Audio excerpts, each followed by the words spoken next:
গণভোটের রায় বাস্তবায়ন, কর্মসংস্থান সৃষ্টি এবং সীমান্ত সুরক্ষার দাবিতে আগামী 6 জুলাই থেকে দেশের 100টি পৌরসভা ও উপজেলায় পদযাত্রা কর্মসূচি পালন করবে জাতীয় নাগরিক পার্টি এনসিপি। শনিবার বিকেলে রাজধানীর বাংলা মোটরে দলটির কেন্দ্রীয় কার্যালয়ে আয়োজিত সংবাদ সম্মেলনে এই কর্মসূচির ঘোষণা দেন দলটির উত্তরাঞ্চলের মুখ্য সংগঠক সার্জিস আলম।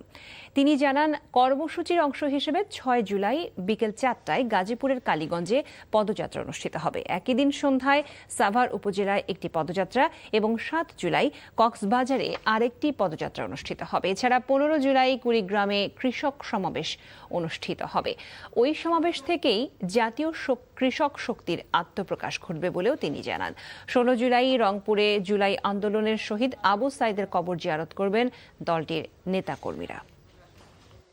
যারা জুলাই অভ্যুত্থানে অংশগ্রহণ করেছে, যেই দলেরই হোক, যেই ধর্মের হোক, যেই মতের হোক, প্রত্যেকেই তাদের জায়গা থেকে চাইবে যে আমাদের এই যে প্রয়োজনীয় সংস্কারগুলো, যেগুলো গণভোটে রায় হয়েছে, সেই সংস্কারগুলো হতে হবে এবং যারা এই স্বৈরাচারী শক্তি ছিল, যারা এই গণহত্যার নির্দেশদাতা, গণহত্যার সাথে জড়িত, তাদেরকে বিচারিক প্রক্রিয়ার মধ্যে নিতে হবে।